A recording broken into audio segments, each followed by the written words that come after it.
नमस्कार, स्वागत है एक बार फिर आपका personal finance bulletin money time में। मैं हूं अभिषेक गुप्ता। यहां मैं आपको बताऊंगा आपकी जेब और जिंदगी पर असर डालने वाली पर्सनल फाइनेंस, बिजनेस और पॉलिसी से जुड़ी तमाम जरूर बड़ी खबरें। तो चलिए शुरू करते हैं आज की खबरों का सिलसिला।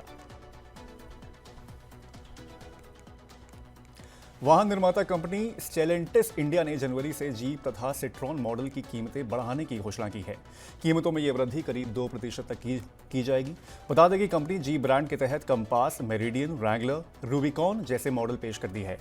वहीं सिट्रॉन के तहत C3, बेसाल्ट और एयरक्रॉस की बिक्री करती है। कंपनी के मुताबिक कीमत में इजाफे का प्रमुख कारण कच्चे माल की बढ़ती लागत के असर को कम करना है। कंपनी के CEO शैलेश हजेला के मुताबिक कच्चे माल की लागत और रुपए में गिरावट की वजह से कीमतों में बदलाव बहुत जरूरी था। बता दें कि इससे पहले Maruti Suzuki, Hyundai motor India और टाटा मोटर्स जैसे मैन्युफैक्चरर्स के साथ लग्जरी कार कंपनियां जैसे कि मर्सिडीज बेंज, BMW और ऑडी भी जनवरी से अपने वाहनों की कीमत बढ़ाने की घोषणा कर चुकी है।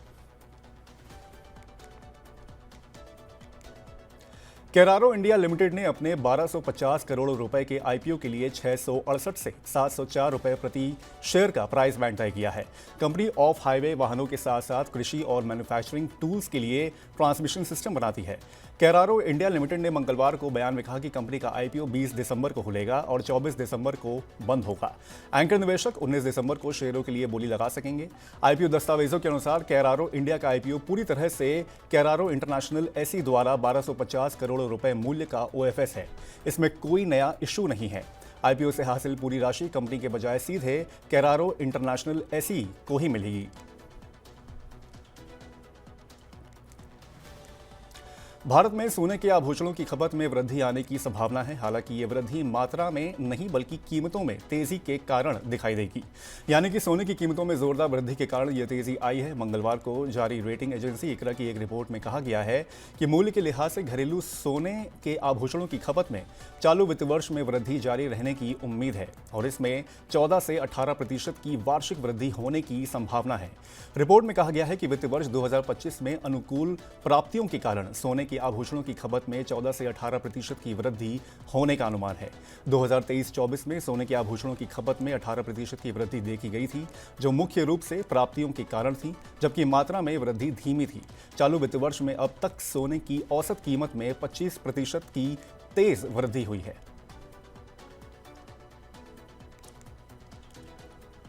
फूड डिलीवरी के क्विक कॉमर्स मार्केट में एक नई एंट्री हुई है। ई-कॉमर्स कंपनी मैजिक पिन ने मैजिक नाउ ब्रांड की शुरुआत की है। कंपनी इस ब्रांड के तहत खाने पीने के सामान की डिलीवरी में सबसे नए प्रयोग यानी कि क्विक कॉमर्स के साथ कदम रख रही है। कंपनी के अनुसार मैजिक नाउ ब्रांड शुरुआत में magic now, Chaayos, Faasos, Wendy's, Burger King, McDonald's, Taco Bell, Barista जैसे 2000 से अधिक फूड ब्रांड और 1000 व्यापारियों के लिए काम करेगी। हालांकि कंपनी दूसरी क्विक कॉमर्स कंपनियों की तरह फूड डिलीवरी के लिए डार्क स्टोर के जरिए काम नहीं करेगी। मैजिक नाउ व्यंजनों की ताजगी बनाए रखने के लिए 1.5 से 2 किलोमीटर के दायरे में 15 मिनट के भीतर फास्ट फूड की सप्लाई करेगी। इस सेवा को शुरू में बेंगलुरु, हैदराबाद, मुंबई, चेन्नई, दिल्ली NCR और पुणे में पेश किया जाएगा।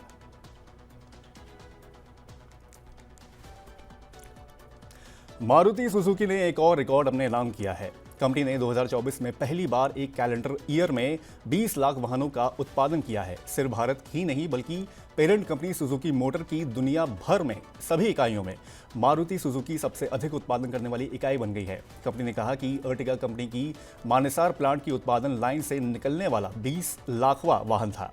मारुति सुजुकी के मुताबिक 20 लाख वाहनों में से लगभग 60% हरियाणा में और 40% गुजरात में निर्मित किए गए हैं। इस दौरान निर्मित हुए टॉप 5 वाहनों में बोलेनो, फ्रोंक्स, अर्टिगा, वैगनर और ब्रेजा शामिल थे। बता दें कि कंपनी के 2 प्लांट गुड़गांव और मानेसर हरियाणा में और गुजरात में 1 प्लांट हंसलपुर में स्थापित है। इन 3 यूनिट की वार्षिक उत्पादन क्षमता 23.5 लाख यूनिट है। चीनी उद्योग के प्रमुख निकाय ISMA के अनुसार महाराष्ट्र में उत्पादन में आई गिरावट की वजह से अक्टूबर में शुरू हुए चालू विपणन वर्ष में 15 दिसंबर तक चीनी उत्पादन 17% घटकर 61.3 लाख टन रह गया है। उत्पादन के आंकड़ों में चीनी का एथेनॉल निर्माण के लिए चीनी उपयोग की मात्रा शामिल नहीं है, जबकि पिछले वर्ष की इसी अवधि में ये 74.05 लाख टन था। इस साल कर्नाटक में चीनी मिलें पिछले साल की तुलना में करीब 7 से 12 दिन देरी से शुरू हुई है, जबकि एक अन्य प्रमुख राज्य महाराष्ट्र में चीनी मिलें पिछले साल की तुलना में 15 से 20 दिन देरी से चालू हुई। आंकड़ों के अनुसार उत्तर प्रदेश में चीनी उत्पादन 22.11 लाख टन से बढ़कर 23.04 लाख टन हो गया। महाराष्ट्र में चीनी उत्पादन 24.45 लाख टन से घटकर 16.78 लाख टन रह गया। कर्नाटक में चीनी उत्पादन 17.56 लाख टन से घटकर 13.85 लाख टन रह गया। भारतीय शेयर बाजार में मंगलवार को लगातार दूसरे दिन गिरावट देखने को मिली। निवेशकों की चौतरफा बिकवाली के बीच आज बीएसई सेंसेक्स 1064 अंक लुढ़क गया और 80,684 अंक पर बंद हुआ, जबकि नेशनल स्टॉक एक्सचेंज का निफ्टी 24,500 अंक से नीचे आ गया। निफ्टी में आज 332 अंकों की गिरावट आई और ये 24,336 अंकों पर बंद हुआ। बाजार में आई इस गिरावट से निवेशकों को 5 लाख करोड़ रुपए का नुकसान हुआ। मार्केट एक्सपर्ट्स के अनुसार अमेरिका में फेडरल रिजर्व के प्रमुख ब्याज दर पर फैसले से पहले निवेशकों ने सतर्क रुख अपनाया, जिससे बाजार में तेज गिरावट दिखाई दी।